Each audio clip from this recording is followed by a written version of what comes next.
Before we actually start working on files, I want to show you two other things, or we need to talk about two other things. So if we go back to this illustration about our color managed workflow, I always feel like the people over here can't see the bottom of this screen. Can you see this thing that says camera profile? You guys over there? Yeah, okay. Yeah, no, I don't. Yeah, this is such a shitty layout. Anyway, so we've built this camera profile that's allowed us to bring the stuff into Camera Raw, and then all we needed to do was open it up into Photoshop from Camera Raw. You know, you just hit the open button, and we have got a completely neutralized, unbiased, a device-independent image.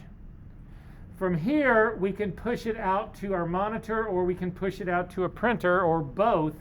However, we need to make the profiles for those so that we are looking at device-independent color on our monitor, and we're getting device-independent prints from our printers.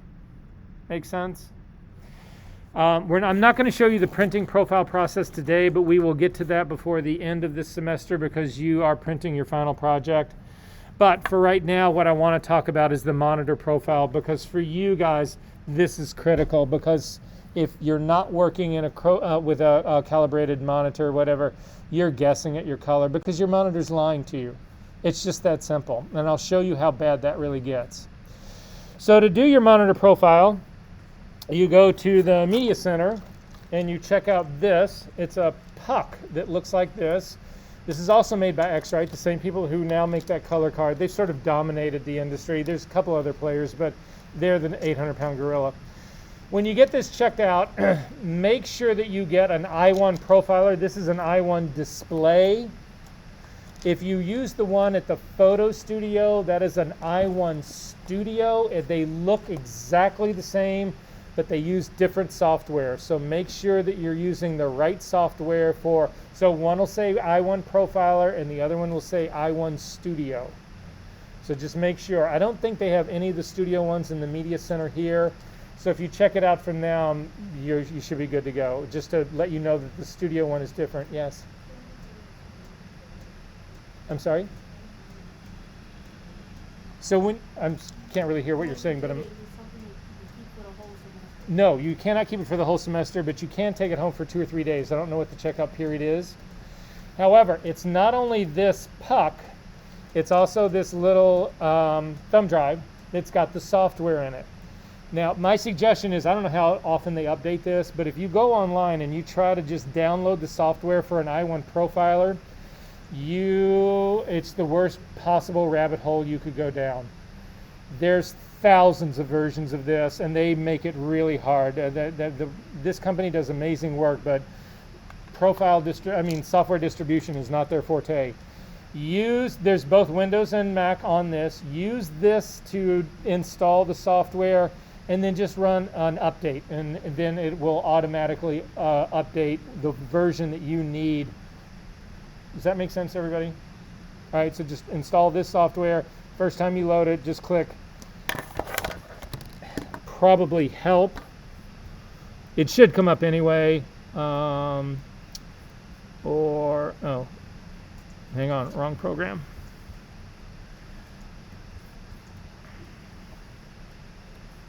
It should, when it comes up, it should flag it and tell you that you need to do an update or not.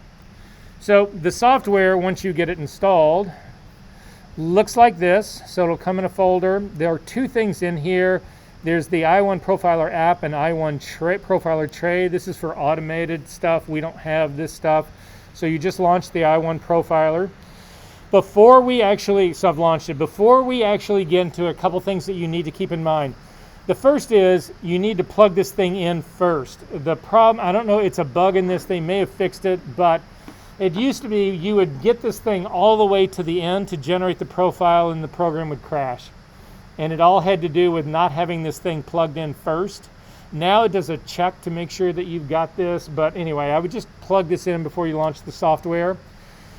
This is Macintosh specific, but there's a PDF for what happens for Windows, the stuff that you guys need to do for Windows. There's some things that you need to set on your Macintosh before you use this thing and also while you use it. Most of this you can set now. So if you want to set up your stuff right now, do this with me. So in a Macintosh, come up to the Apple menu, click on the drop. Hang on one second, let me make sure I started this recording. Yep. Up to the Apple menu, down to System Preferences. When System Preferences opens up, you need to click on Displays. When Displays opens up, I've got two possible readouts right now because I got my laptop, but it's also got the projector here. So I'm just going to ignore the projector one. But in your screen that opens up under Display, there is an automatically adjust brightness and true tone. You need to turn both of those off. They defeat the purpose of what we're trying to do here. Automatically adjust brightness it uses your camera in your computer to look at the surrounding light, and it tries to adjust the brightness to balance out the surrounding light. We've already talked about this. You need to get into a consistent space that does not have changing light, and you need both of these things turned off. Then you need to click on the Night Shift tab. On the Night Shift tab, you also need to make sure that this is turned off. What this will do is, as the evening goes on, it will actually warm up your screen to combat the blue that typically attacks your eyes. When we're sitting in a room like this, there's a lot of warm light in here, so the blue light that's coming off of my monitor doesn't really bother me. But when those lights go away and I'm in a dark room at night, there's nothing lighting me up but that blue screen, and this will actually change the color, which defeats the profile. How can you have a color correcting profile if the color of your monitor is changing at will? Make sense? You would think that was all. It isn't. Click on to see more profiles, and you need to find accessibility and click on accessibility. Now, why they have display preferences in accessibility and not in the display thing, I'll never know, but nonetheless, click on display on the left side of your screen, and you need to make sure you click on reduce transparency. I wish they would allow you to eliminate it, but what transparency is on a Macintosh, you guys, if you've worked with a Mac for any while, whatever, you can actually see screens underneath other screens. And the problem that we run into that is when we're actually trying to profile our monitors. If you can see through the color patches that it's measuring to the screen underneath it, it mixes the screen underneath its color or information into the patch that you're trying to read. Nightmare. Click on, and display contrast, the last thing right here. You've got to make sure that this is all the way to the left at normal and never moves. You should never move this anyway. Apple should remove this. This is a really, really dangerous thing to actually have. And then you're ready to launch the program. So pretend I just double-clicked on i1 Profiler and launched it. This software will allow you to profile a number of things. In our case, we're going to do a display, not a projector. And the printer, there is a different puck that you use. We have one here. And the scanner is also probably this puck. I'm not sure. It might be a different one as well. But nonetheless, for what you guys want to do is your display. So you simply click on display and a window will actually open up. In the old days, they would actually have the projector would be here as well. So, but if you're only connected to one screen, it'll be right here. If you use an external monitor, you'll have your laptop monitor plus the external monitor. You can profile either one. You just need to make sure that you pick the correct one. Leave this drop down at its defaults. It will actually know the computer that you're using. You don't want to change that. In terms of the white point, this goes back to what we were talking about with color temperature. D65, 6500 degrees Kelvin was neutral color. It removes any color cast. It is a color temperature thing. The D stands for daylight. If you click on this drop-down menu, you will see that there are other daylight illuminants. There's a D50, a D55, a D75. You want to make sure it's D65. Some people will tell you to use some of these other things, native or blah, blah, blah. You do not want to use any of those. The standard on all monitors now is D65. In terms of the luminance, I set mine, the software typically will default to 120. I actually bump mine up a little bit to match my external monitor at home. I do a 140. Your luminance needs to be between 120 and 140. That little symbol next to it stands for candelas per square meter. It is the brightness of your monitor. So, what controls the black level of your monitor? We talked about it last week. Your environment. What controls white level? The brightness of your monitor. I can promise you all right here, right now, you are all working on monitors way too bright. In part because you're in rooms that are way too bright. So how does that impact your file? So let's say that you go out in that fucking room. I don't know. They could bring in Klieg lights in there to get more light in there. It is so bright in there, it's ridiculous. Because it's so bright in there, sorry.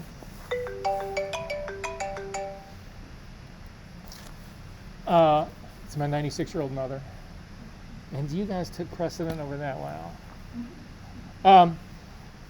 It is so bright in there that you take a look at your file and you say, oh my God, that black isn't black at all. It's not saturated at all. So you whip a curve on there to drive the blacks even deeper.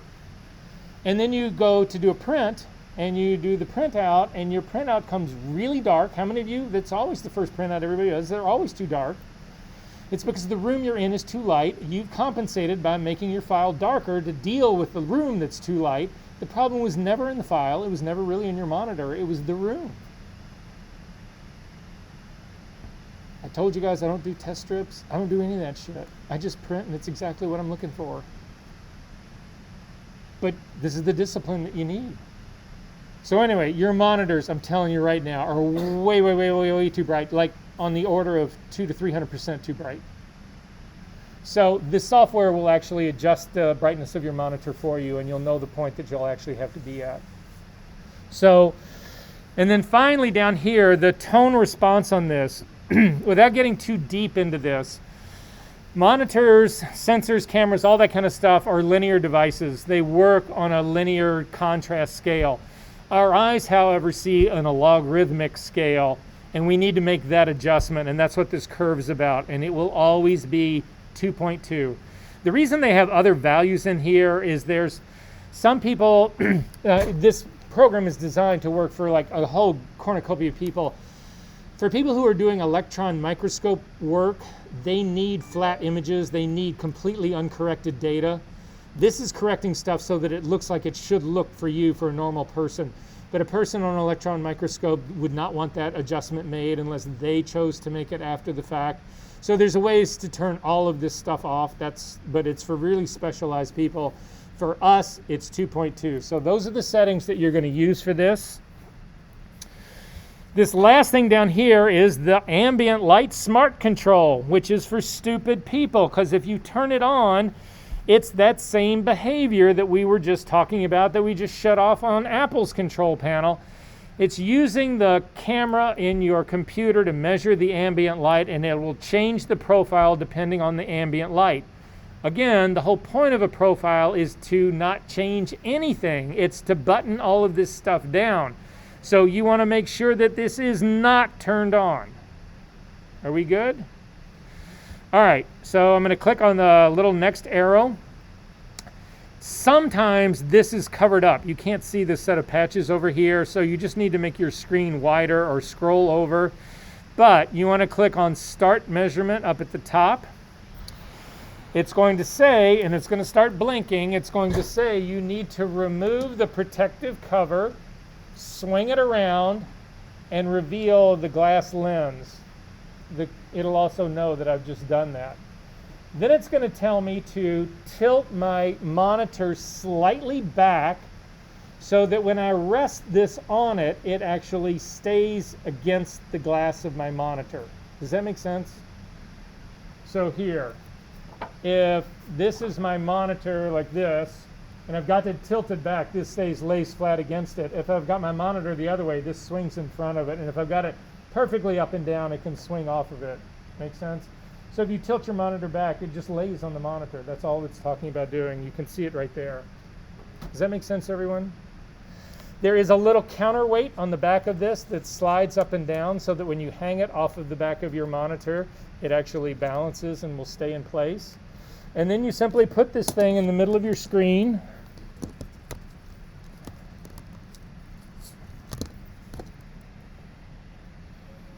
Make sure it's leaning against it. Go ahead and click OK, and then Next.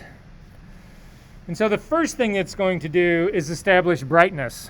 And so what it's doing, and you can see it's throwing out these colors. The puck is on there laying against it, and it's measuring these colors. And it comes up and it says that my target illuminance is 140. It's measuring 122.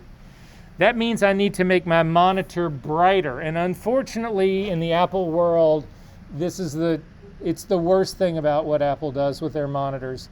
You got to hit those little fucking brightness slider things, which mean nothing. But so I'm going to hit my little brightness slider guy, and you'll see my little guy popped up a little bit. And I went right up to 169, which is too bright. So I'm going to hit the make it dimmer version, and I'm going to go back to the 122. I said you need to be between 120 and 140, so I'm in that range. But how do I then know that this is going to be the brightness of my monitor from this point on? This is the jankiest thing I promise you I will ever show you. Whip out your phone.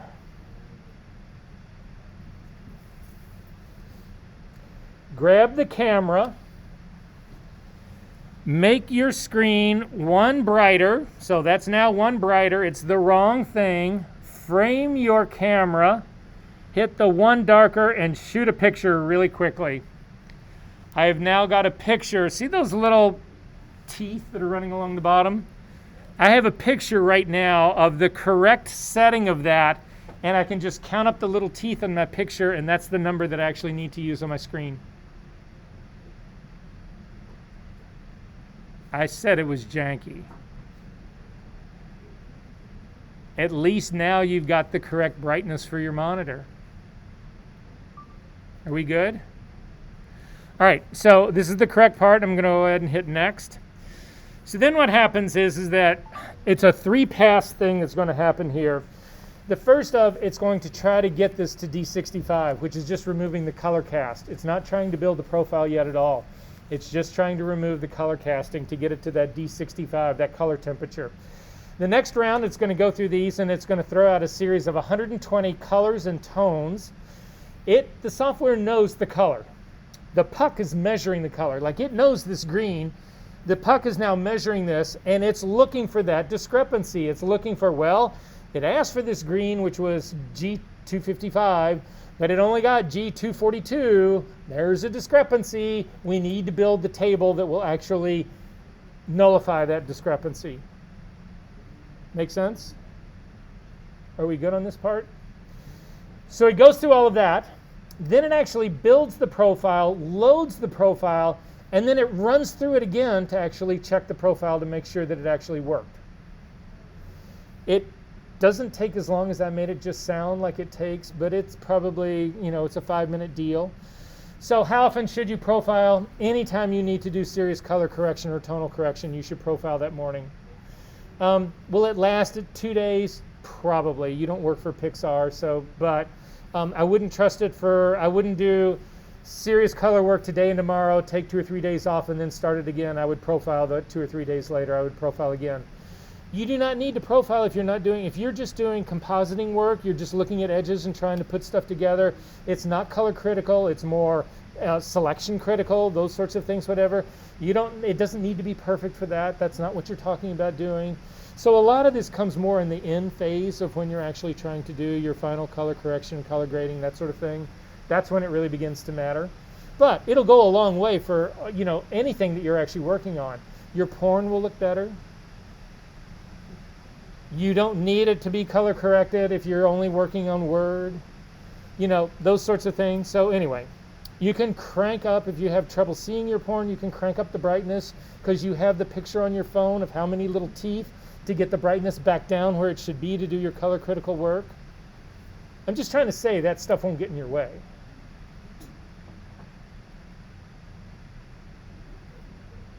I used to work for Playboy, right? Yeah. That comes up all the time. I've been accused of many things. All right, so it's doing the verification part right now. You can see down at the bottom.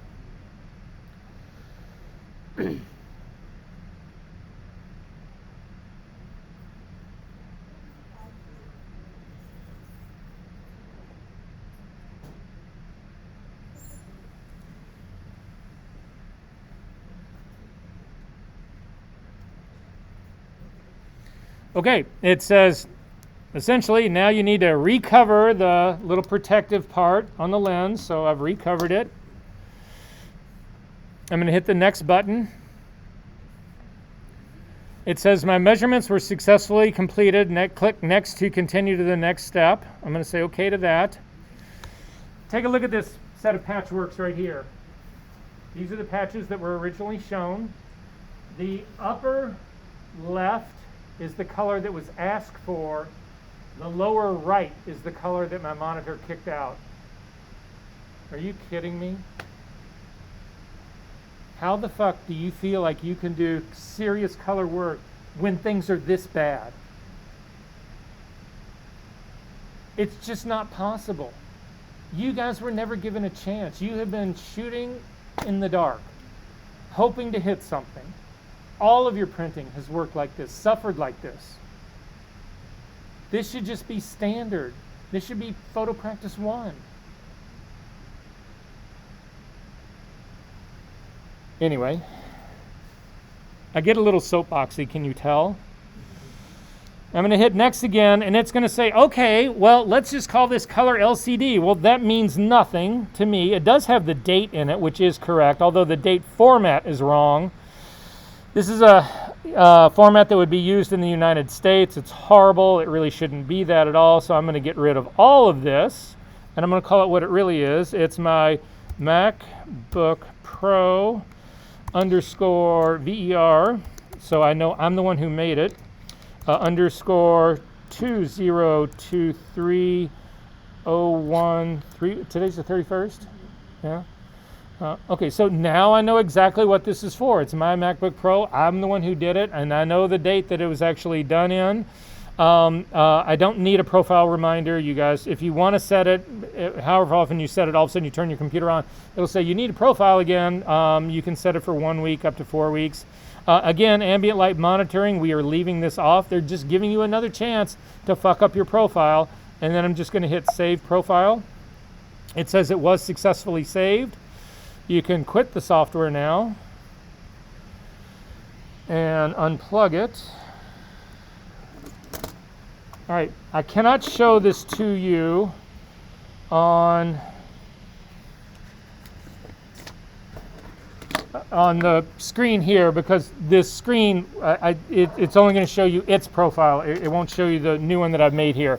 So I'm going to try to hold this up so everybody can see this.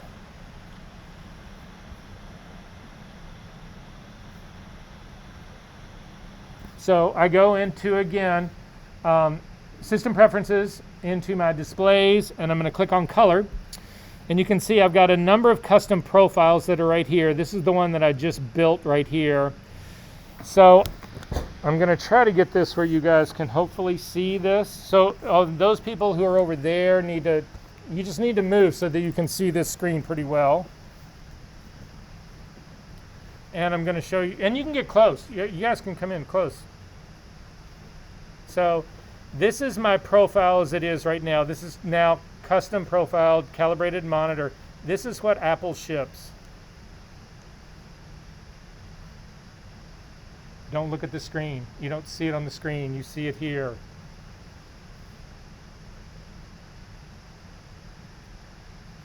So, custom Apple. Custom Apple. You guys have been hoodwinked. Did you see that? Did you see that color shift? Would you call that major? Would you accept that color swing in a print or something else that you were doing? Absolutely not. So now, with a color calibrated system, we've now checked off this part. So now I've got neutralized color, device independent color in here, and I'm looking at device independent color now because I've got this profile. The only thing that's missing in my equation now is profiles for different printers, papers, and inks. That is a color managed workflow. Are we good? Yes.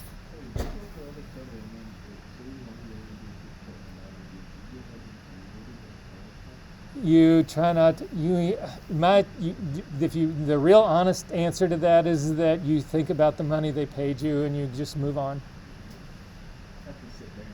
Oh, no, I've seen stuff get butchered. But I mean, that's just the nature of the game. I've had stuff, I'd send somebody something full length and they crop it down to just a shoe. I mean, you can't imagine everything that could have happened has happened. But again, just focus on the money. Yes. No, you do this whenever you can possibly do it. There's again, this is on you guys right now. I'm never going to know whether you do this or not. I'm going to pray that you do it. I hope that I've impressed upon you that you need to do this. I don't sell these things right now. Again, you're students and money's always tight. I get that. To buy this, it's right around $200-250, but it'll be the last thing you ever have to buy. As far as they last forever. But that's not my point. That's not what I'm trying to suggest you do. I would leverage the stuff they've got here. I tell people, for the most part, this goes so quick. Go check it out at the media center. Go right into that little room next to the media center, calibrate your monitor, and hand it right back to them. And then you don't have to worry about bringing it back or anything else like that, right? And I will say this: even if you don't calibrate your monitor, once a week or every 2 weeks, that kind of stuff, whatever, this will make such a seismic shift in what is going on with your work right now. That's what I'm more concerned about. I'm just trying to impress upon you how important it is and how to do it. Yes? Do you know where I can my color option for the house? Click on advanced.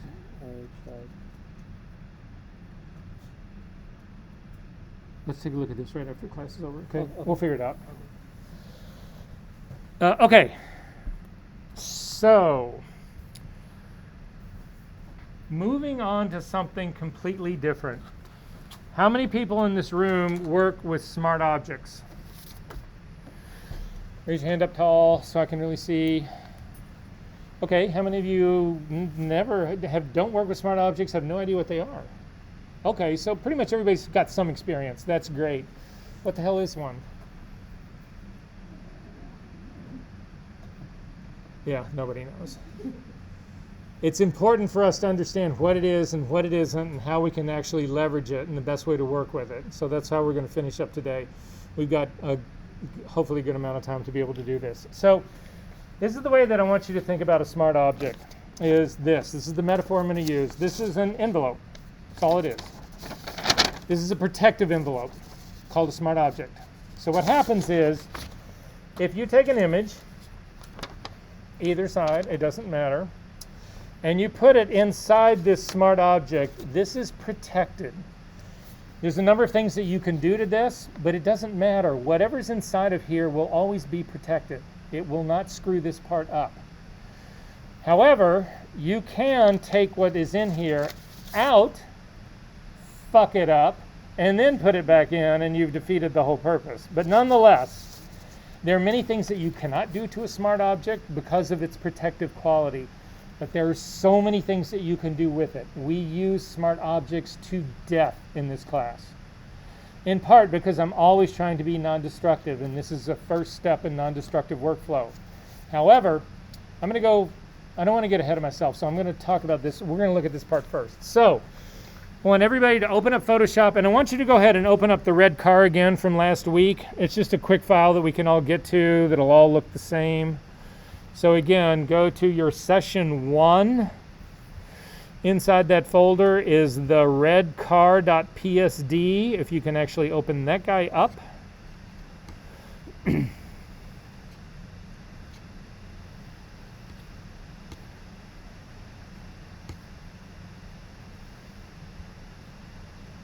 Sorry, mine opened up in a alternate version of Photoshop.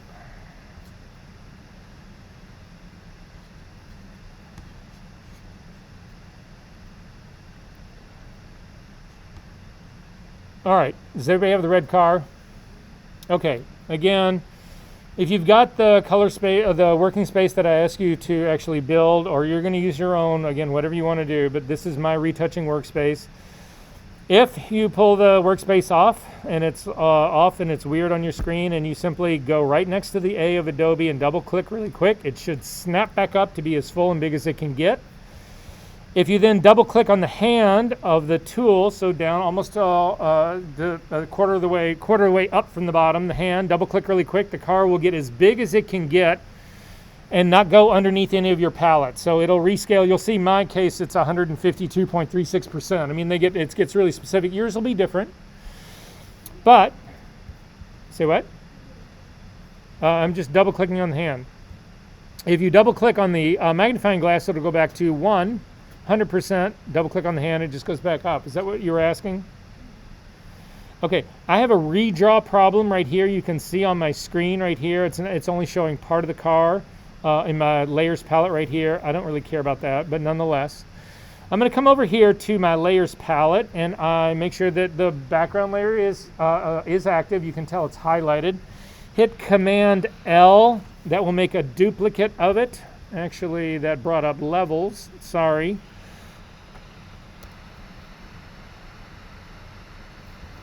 Well, I've completely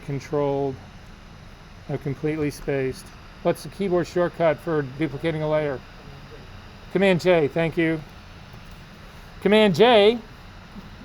I don't do a lot of keyboard shortcuts, evidence of this right now. Again, I told you I'm not a memory guy. I will never quiz you on. Anyway, it makes a copy of this guy. So everybody's got a copy of this. We've got it all open, everybody's got a copy of this, correct? Okay, we're gonna do a transform on this. The shortcut for transform is Command T. If you can't remember Command T, go up to the Edit menu and simply come down to Free Transform. You'll see right across from it, it's got Command T. In the options window that happens up at the top, and this has got to be standard for what you do in this class from now on. Anytime you change a tool, your eyes need to go up to this options bar up here. This thing changes depending on the tool that you're going to use.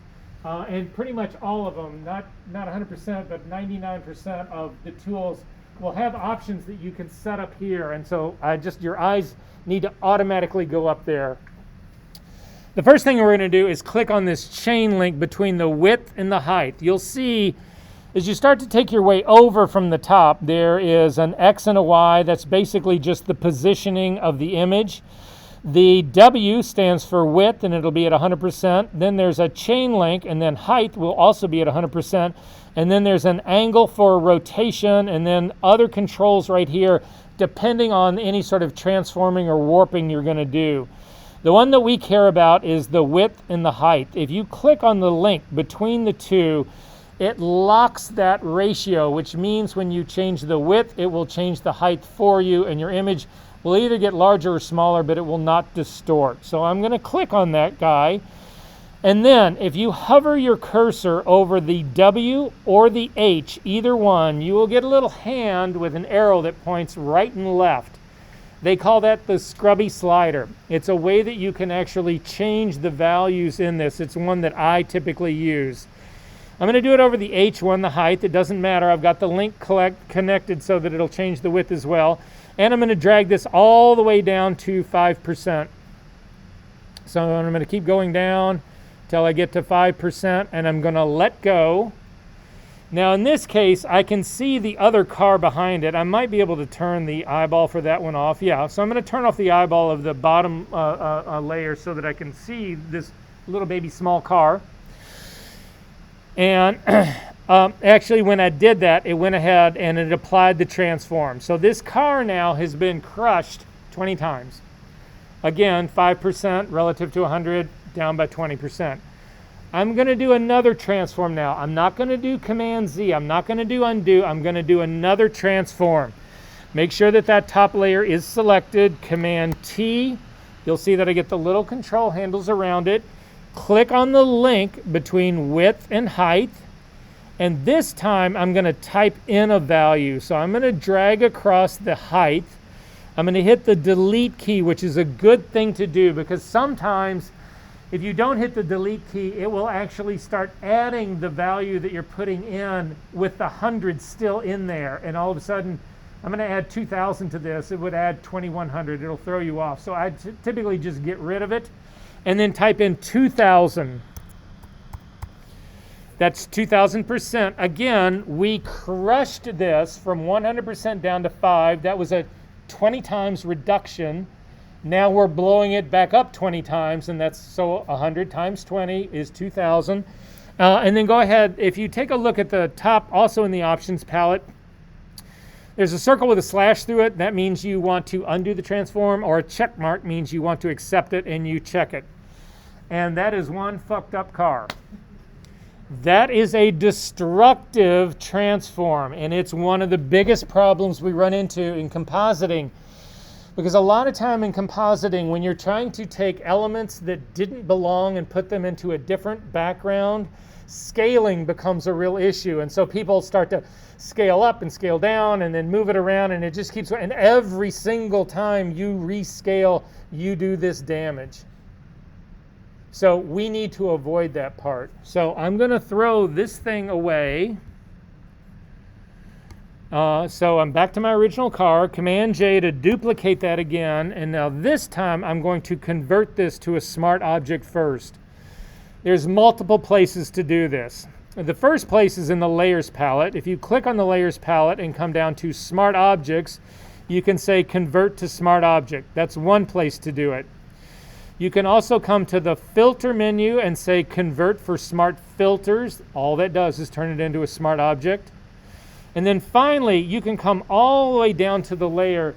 You need to be all the way to the far right of the layer. Don't try to do this in the middle part of the layer right here. It won't work.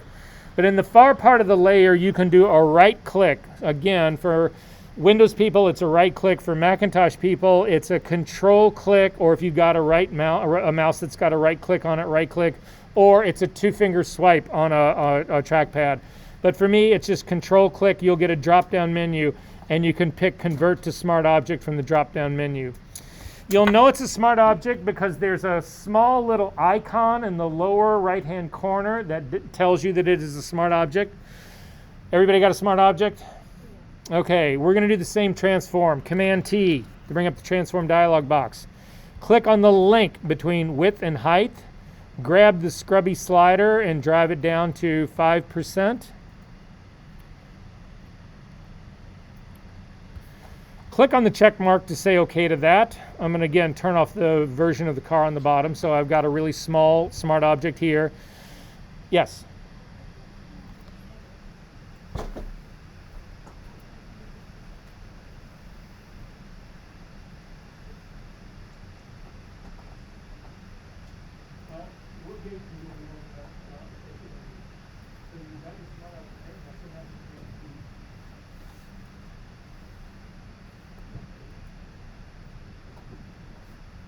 All right, we're going to do Command T again, not undo, not Command Z, but Command T again. And look at the difference. If we look at our percentages now, they're sticky. They didn't reset to 100% like it did before. The smart object understands it's just giving you the illusion that this thing is 20 times smaller. But it knows that it knows what the original size was. So we are simply going to click on the link between width and height, and we are going to change that value to 100. Again, I'm just bringing it up to that 20 times, and I'm going to click OK. And you can see that the car comes back, and it's non-destructive. It has nothing has happened to it because it was inside this protective envelope. Does that make sense? Okay. I told you we could fuck it up. We can. If you double click, again, if you've got tabbed behavior set up right now, this is going to be confusing to you because something is going to open up. It's going to look just like what you've got, but it's really a second tab with a different image. If you double click on the smart object you will see it opens up a different window for me because I don't use tab behavior. But you'll also notice that it is now called layer 1 with this .psb, which is very different than the original red car. This is now the image that was inside the smart object. So what I just did was I just pulled this guy out. And now I can actually change it. It's not a smart object though, but I can actually change this to change and affect everything in here. So I am going to change it. I'm just going to invert it so that you can see it. Hit Command I. It turns the car cyan. It just inverted everything. Everything that was white is now black. Everything that was red is now green. And I'm going to close it up, and it's going to say, do you want to save this? And I'm going to say yes. And now look. I just changed it, but then I put it back into the envelope here, and it's now protected again. I could do my transforms again. I could do all of that again. So even though you have a smart object, doesn't mean that you cannot get at it and actually mess with it. Make sense? You can double click on the smart object again, and because it's a relatively easy thing to undo, Command I again will revert it back. Hit the close button, save the work, and we're back to where we were. Does this make sense to everyone? Okay. So this is one kind of smart object, but there is another kind that I think is actually even more important. It's not that the smart object is different. It's what you put inside of it. So you can close up the car thing. We don't need it anymore. Oh, wait, before you do close it up, let me just want to point out one thing. I'm going to open the car again really quick. And I'm going to convert this to a smart object just so I'm back where I was.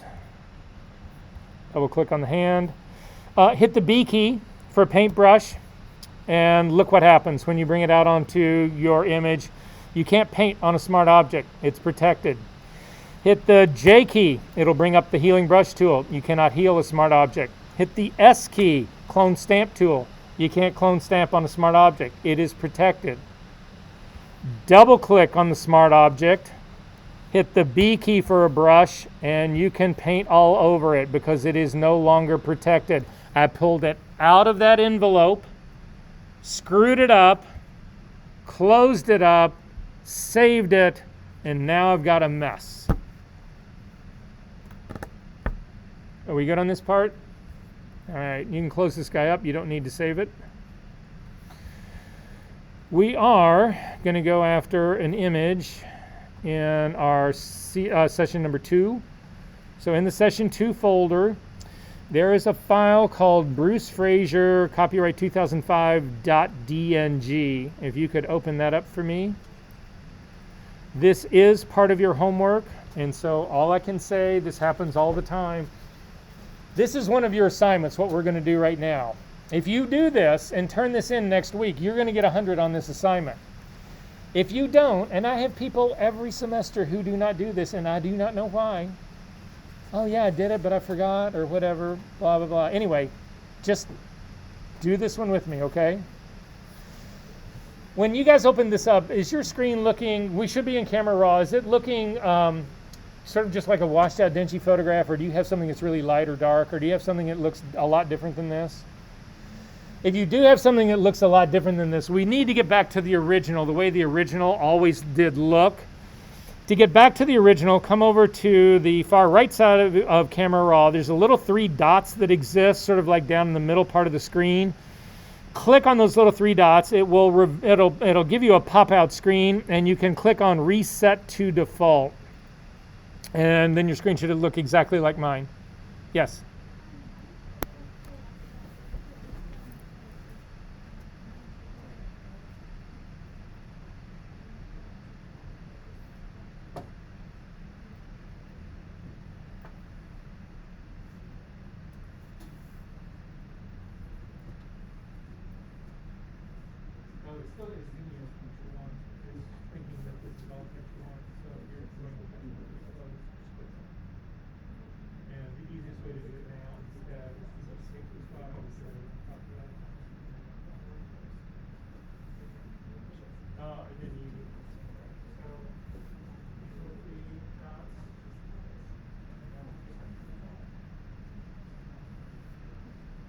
Okay, so basically flat ugly photograph, right? So in terms of setting up the preferences for this, if you look down at your little button down here on the bottom right hand, you'll notice that mine says open object. Yours probably says open image or just open. What does it say? It's just open.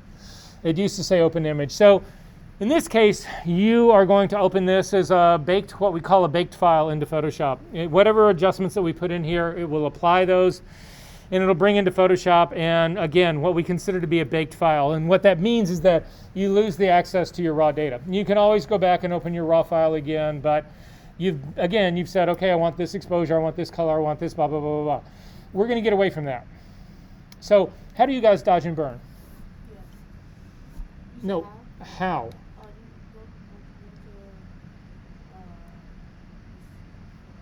You go into Photoshop. Yeah, you go into Photoshop. Yeah. You go to layers, you add the layer, you press dodge and burn. You can do a dodge and burn, you can add another layer, you can add curves, you can add one curve that's darker, one that's lighter, you can do all of those things, right? The problem with that is that you're doing that all in a baked file. We don't want to do that, so I'm going to completely change how you guys actually dodge and burn right now. I'm going to give you a set of values. Now, the values that I give you are specific to this image. This is the way I chose to process this image. I've had people mistake and think that the values that I'm giving right now are the values that they need to use for every image for the rest of their lives, and it's horrible. So don't do that. Realize the numbers that I'm going to give you. It's just a way to do this quickly so that you can see the technique and what's going on, and then we can decide how we want to go forward from that. But does that make sense to everyone? Okay. The tricky part about this is that number one, we need to leverage smart objects, and number two, we actually need to use an older version of Camera Raw to process this. And the reason I say older version is that I did this years ago before the current version of Camera Raw exists, and I'm too lazy to go back in and actually redo these. But you should also know that this possibility exists. Because if you process, let's say you shot something 7, 8 years ago, and you processed it out, and you love it. It looks amazing. And you want to do, all of a sudden you decide, I want to do another photograph from that shooting. If you use the current version of Camera Raw, you'll never get the same result. It was a completely different color engine that was doing all of that work. Does that make sense, everyone? So we are going to go back and use an older version, and I'm going to give you the numbers. Is this confusing enough already? Yeah, I'm sure it is, but we'll get there. Okay, first thing though is I want you to change this so that your images always open as smart objects. You can always change that once it gets in there, but it just saves you having to do all of this work. And specific to raw data, this changes everything. We are never going to bake this file. Do you understand what I mean when I say bake the file? So this is baking a file. Let's actually do this. I'm going to, let's just do, go ahead and make the exposure, just drop the exposure way down, like -5. And I'm going to, so that I'm on the same page as you guys to say open, I'm actually going to hold down the shift key. So I don't open this as a smart object. I just open it. This is a baked file. I can't go back into Camera Raw. I could go to the Camera Raw filter. So I'm going to come up here to filter. Yes. Mine's coming up and saying that it has an embedded color profile that doesn't match the current RGB within space. Oh, that's interesting. Hit cancel. Let's see what one you have. Like embedded space?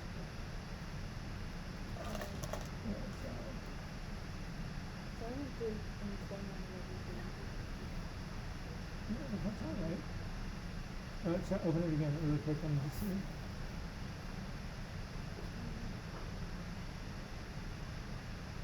Fine. And then just open.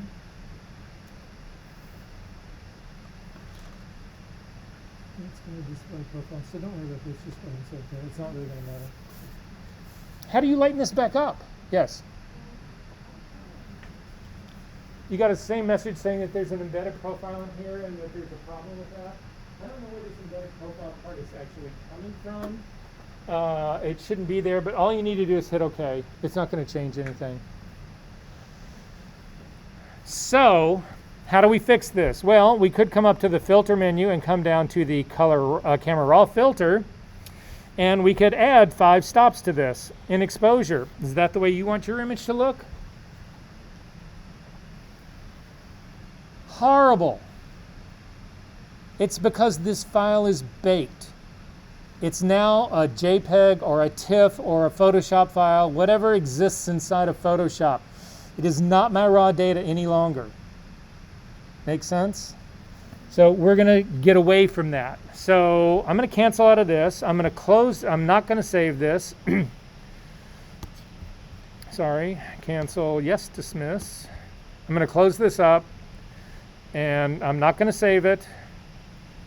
And I'm going to open that exact same file again. It will open it up in Camera Raw. It remembers where I was. So again, click on the little 3 dots that represent the drop-down menu on the far right side. Say I want to reset this to my defaults. It'll look like the shitty washed out picture that it was here in the beginning.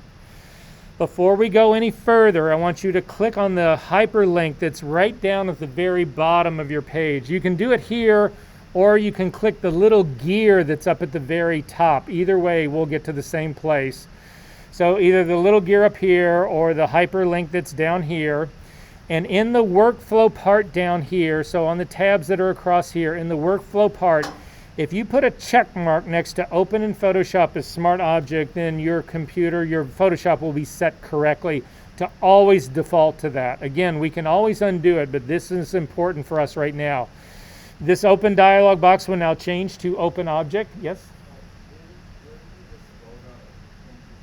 So either the gear in the top left, top right, click on that, and then on the tab on the left-hand side, click workflow.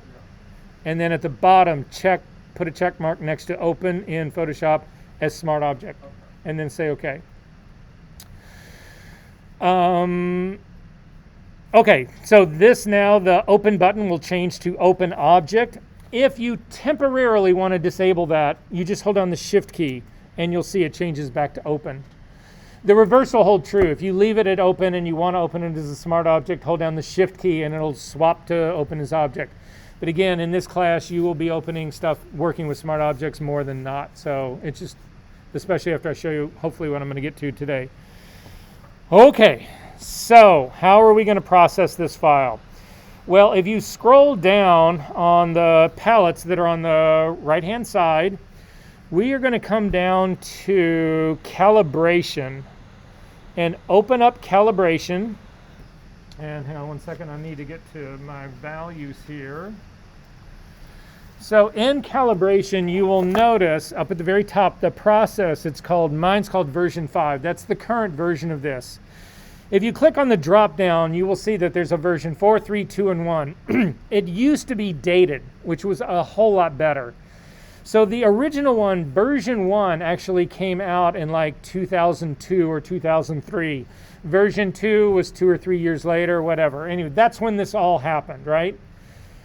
I first processed this file in 2006 or 7, and you want to pick version 2. That's the version that I'm going to give you these numbers for. When you do that, and then scroll back up to the top, you will notice, if you open up your basic panel, things have changed radically. This is not what you guys ever had before, unless you've been working in Photoshop for a very long time. So you'll notice there is still exposure, but there's no, we don't have highlights, we don't have shadows in here, we do have blacks, we don't have whites in here, we've got brightness, which doesn't exist in the new version. We've still got exposure. The upper part is actually, the color temperature, that part is actually pretty much the same. But the rest of it is actually very, very, very different. So I don't want this to throw anybody. I'm merely saying we are using an old color processor to actually do this work. Are we good on this part?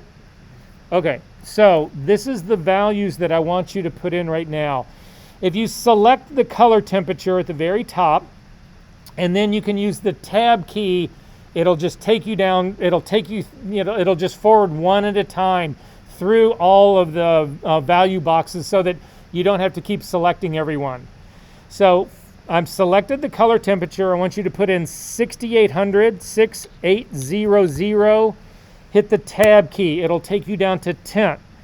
Tint you can leave at 7. Hit the tab key. For exposure, I want you to drag it back to a minus 0.95 or minus 1. Either one, you'll be close enough. Hit the tab key. For recovery, we are going to leave that at 0. Hit the tab key. For fill, we are going to leave that at 0. Hit the tab key. For blacks, we are going to bump that up to 18. Hit the tab key. For brightness, we're going to bump that way up to 81. Hit the tab key. For contrast, 56. Hit the tab key. For clarity, 52. Hit the tab key. For vibrance, 35. Don't worry, I'll give them to you again. And for the tab key, saturation, 0. So you can take a look up at my screen to see the values that I just put through here. I'm going to read them out to you again.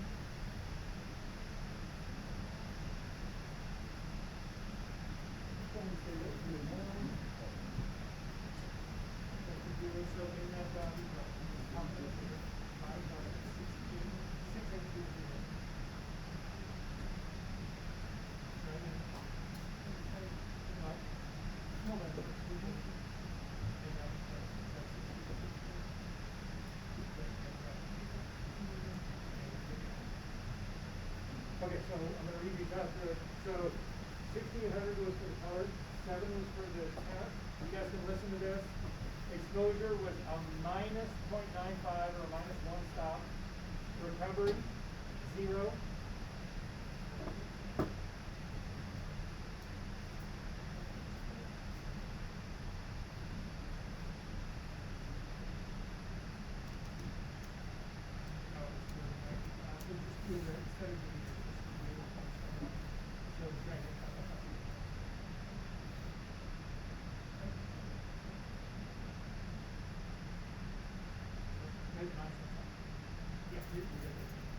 Recovery is 0.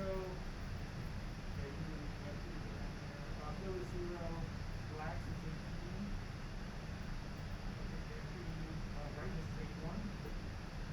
Contrast is 56. Clarity is 52. Vibrance is 35. And saturation is 0. And then we need to open this as a smart object. So just click on Open Object. And it will open up. I'm going to double click on the name of this layer. And I'm going to rename it Grass. So I'm going to double click on the hand to again make it as big as I can get it. So I processed this just for the grass part of it, not for the castle, certainly not for the sky, but this was just for the grass part of it. Make sense what we're doing here?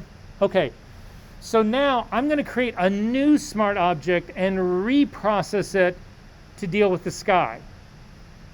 So hit Command J. Yeah. Here, these are the values. Actually, don't worry about that. Do the sky, and then we'll go back and hit it at the very end, okay? Okay. So again, I'm just going to click on the smart object, the layer, hit Command J, we'll jump it, again, make another copy of this layer, and then double click on it. And instead of this being a baked file that I just removed from a smart object, this is my raw data that has been brought back into Camera Raw, and I can reprocess it. Oh, how many of you guys are embedding your raw data in all the images that you work with so that you never have to find your raw data again? None of you. That'll change today. So we're going to do a new set of values here, but I need to show you something that's sort of dramatic here. So I just want you to grab the exposure slider and drag it all the way down again. So just throw it down to -4 stops, whatever, and say OK to that. And what you'll notice that's happened is that it didn't just do that to the second smart object, it did it to the first one as well. This is true cloning in Photoshop. These two smart objects are referencing a single file. This one file has got two references to it, the bottom layer and the top layer. And so when you change one, you change them both. And this will go on and on and on. If I had 50 of these and made one change, it would change everything. Now, there's a reason that you might want that to be the case. Let's say you're designing wallpaper and you've got really small little bees all over your wallpaper. And all of a sudden you decide, oh my God, I forgot to put one of the antennas on it, right? Well, you go into this, and if you have this situation, if all 2,000 of your bees, if you have 2,000 layers, but they're all referencing just one image, you just go in and change that one image and all 2,000 of them change. So there does have advantages, but not for the work that we're doing here. So hit Command Z to undo that. Throw away this top layer. It is a true clone of the bottom one. That's not what we want. What we want is a second separate version of our raw data. So if you don't take anything away from this, now you need to take this away because your homework depends on what we're going to do right now. Instead of doing a typical layer copy like we just did, you come up to the layer menu, down to Smart Objects, over to New Smart Object via Copy. Everybody pull out their phone and shoot a picture of this right now.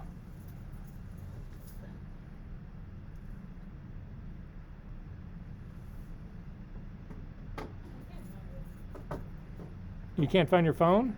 No, I can't find So did you go to the layer menu? Down to Smart Objects?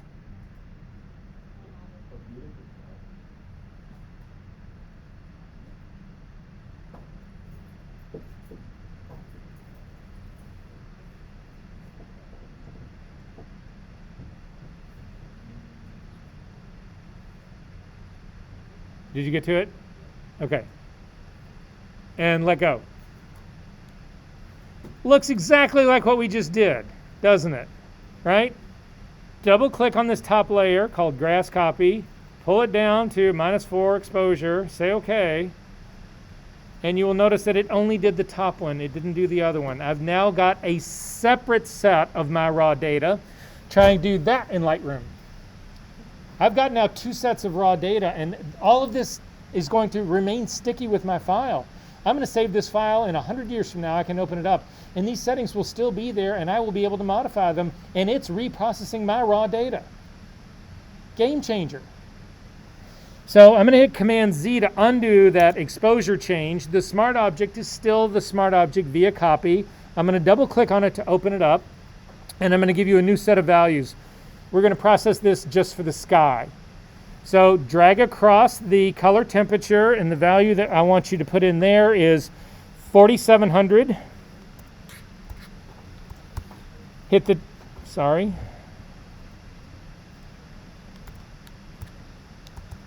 hit the tab key. You can leave the tint at 7. Hit the tab key.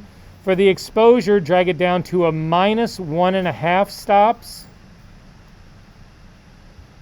Hit the tab key for recovery, 96. Hit the tab key for fill, 0. Hit the tab key for blacks, 32. Hit the tab key for brightness, 60. Hit the tab key for contrast, 6. Hit the tab key for clarity, 100. Hit the tab key, vibrance is 0. Tab key, saturation is 0. So let me give you the values again really quickly. The color temperature was 4700. The tint was 7. The exposure was -1.5. The recovery was 96. The fill light was 0. The brightness was 32. I'm sorry, the blacks was 32. The brightness was 60.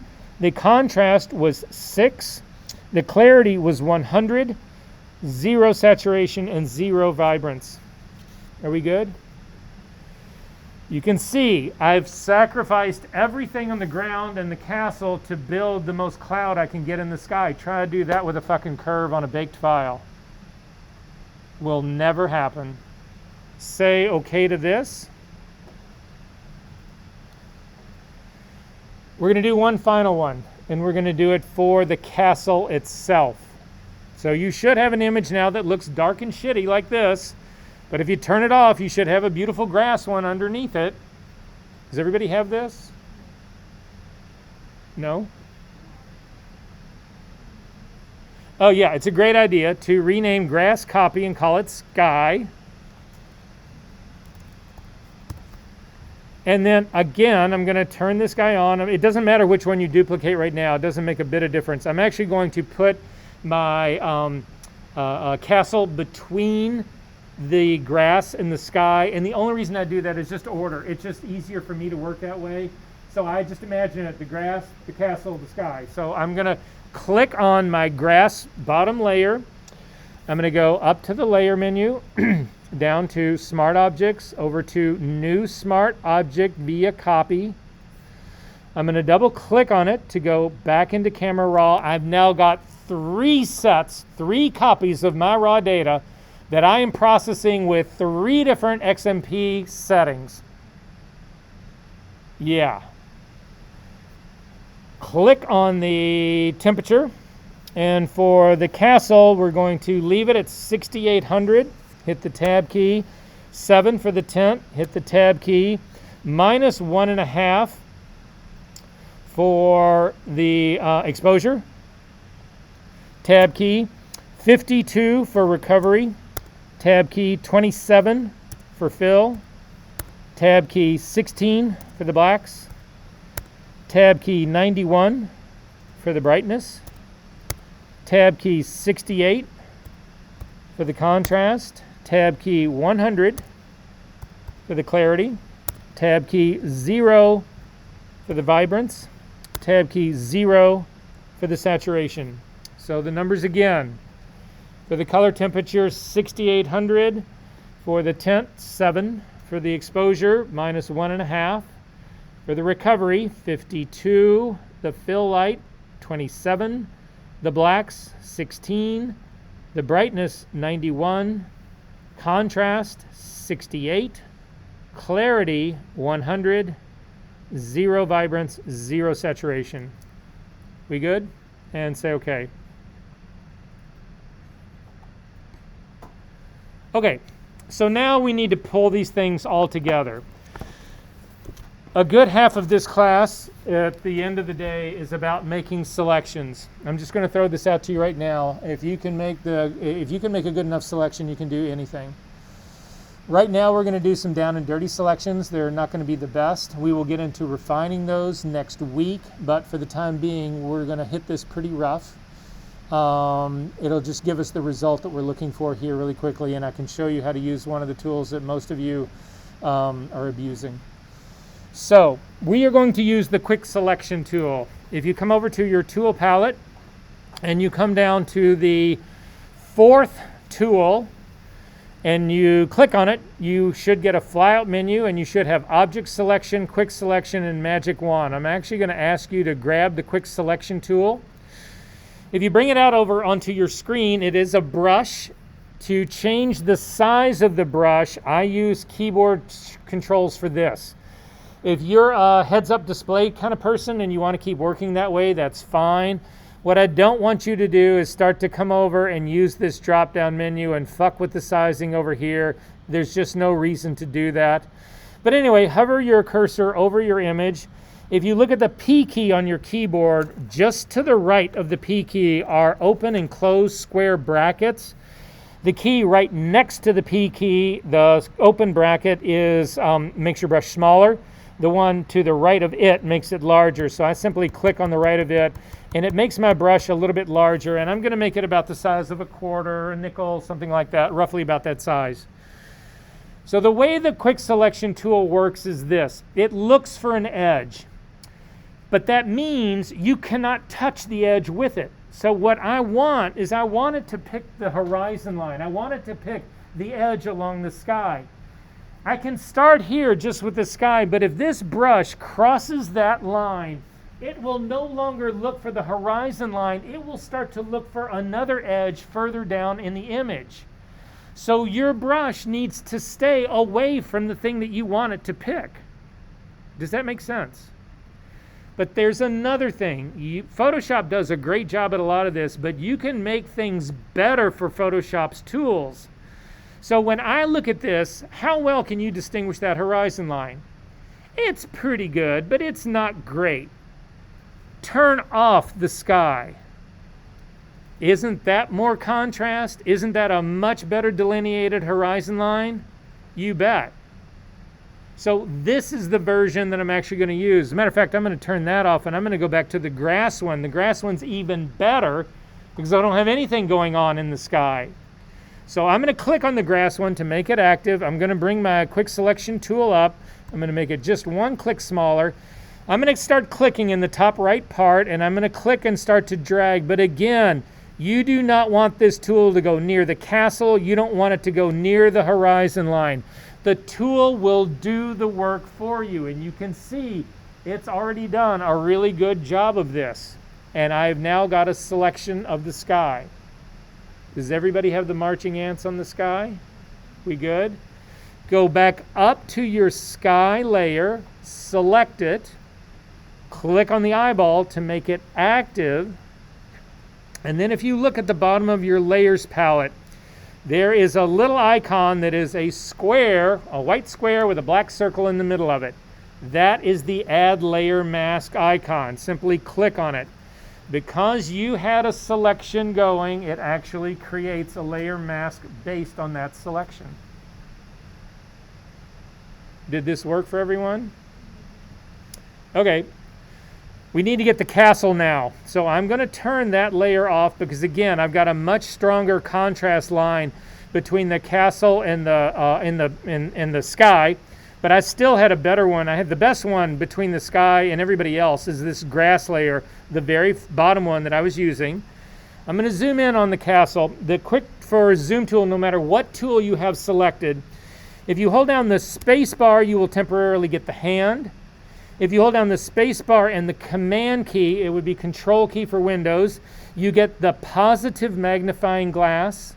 And if you add the option key to that, you get the minus magnifying glass. It's just a quick way to zoom in and out without changing your tools, because the minute you let go of those, you still have got the quick selection tool is active. I'm going to make my brush smaller, much smaller, because again, I want to select the castle now, but I can't have the castle touch the shrubbery. That can't happen. Actually, I'm going to turn on a brighter. Actually, the castle middle one has got better separation, so I'm going to use it instead. Instead of using the grass one on the bottom, I've turned on my second layer that I processed for the castle because I get better separation between the hedge and the bricks. I'm also going to rename the castle Castle. And then using the quick selection tool, again, make it smaller because it cannot touch any of the hedges or any of that stuff. So make it a little smaller. I'm going to click and start to drag out. It just grabbed part of the hedges. I'm not going to worry about that. Go ahead and do your entire rest of your selection. It does a pretty good job up on the top, but it did a horrible job on the hedges right here. Take a look at my image. You'll see what I'm talking about. It's selected all of these hedges. Right now, you'll notice that there's a plus in the middle of that quick selection tool. If you hold down your option key, it changes to a minus. And now we can start subtracting the hedges. But remember, the tool cannot cross the hedges and touch the brick. If it does, it's going to start looking for an edge in the brick, and that's not what you want. So it has got to stay below the hedges, and you got to stay below wherever that horizon line is. Let the tool do its work. It will actually change and get even better sort of at the end. And I'm going to get rid of that part. When you let go, artificial intelligence kicks in and it gives you a very good selection And now I've basically just got the castle is selected. Did this work for everyone? Yes. Wait, I'm sorry, what?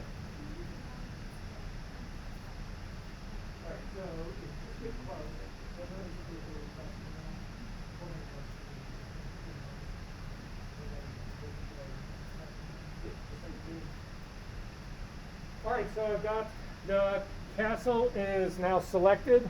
Could I just get a little appreciation for the timing of all this? Yeah, we got 3 minutes to finish this, and we're going to ace it right now. So I've got the castle layer is active. Again, I'm simply going to click on that little icon at the bottom that is the square with the hole in the middle to add a layer mask, and then turn on my top layer, double click on the hand, process this file using curves or the dodge and burn tool. And I've got all of my raw data in here. And it's all processed the way I wanted it to be processed, and that stays with it. I know, it'll never change. To prove that to you, save this to your desktop really quickly.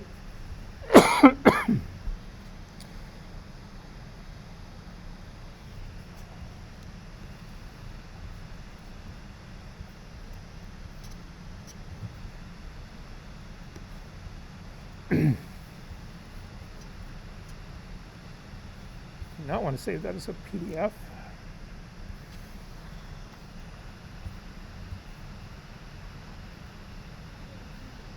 As a PSD, either a Photoshop file or a TIFF file, either one. It doesn't matter. And go ahead and close the file.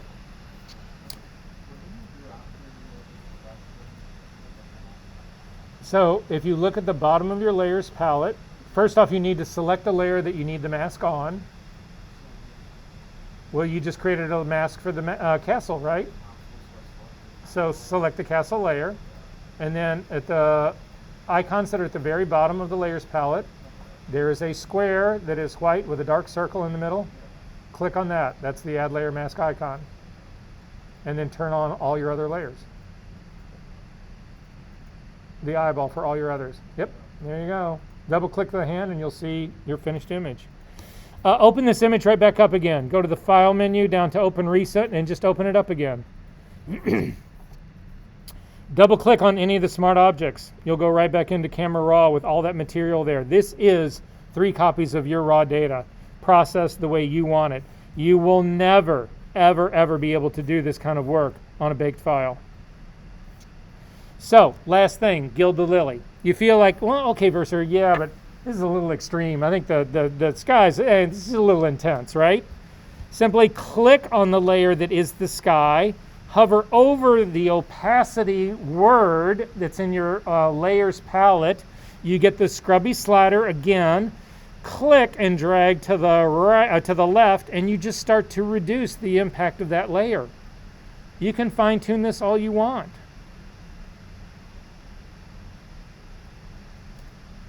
Make sense?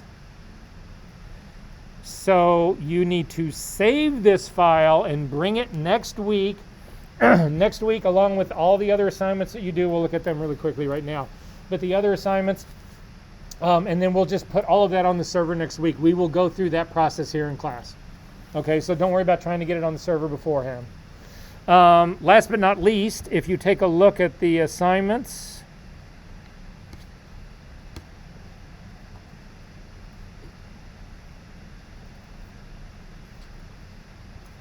I'm not going to do this every week, but starting out, I'll walk you through a little bit of it.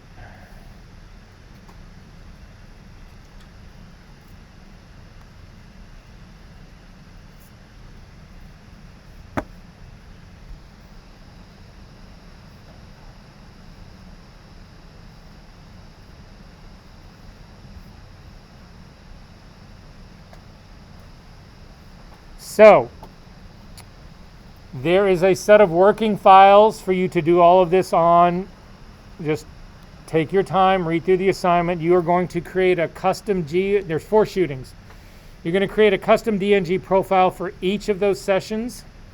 You are then going to apply that DNG profile and color balance a raw file in that session. Then you are going to parametrically dodge and burn this file that I've given you. Parametrically dodge and burn is exactly what we just did. And then the last one, parametrically dodge and burn the Bruce Fraser copyright file. We just finished that.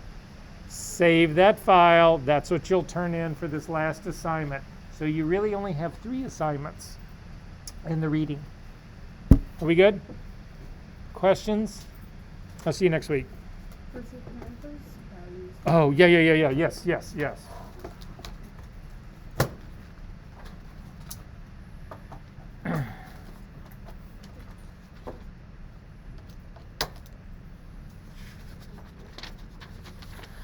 So the first column is the base, that's the grass, then the castle and the skies. So if I you got need the to other two, check I just anything, need- then that's it. Yes. You said that you were gonna help us with the application. Yes, I am going to. Hang on one second. I just need to stop this recording.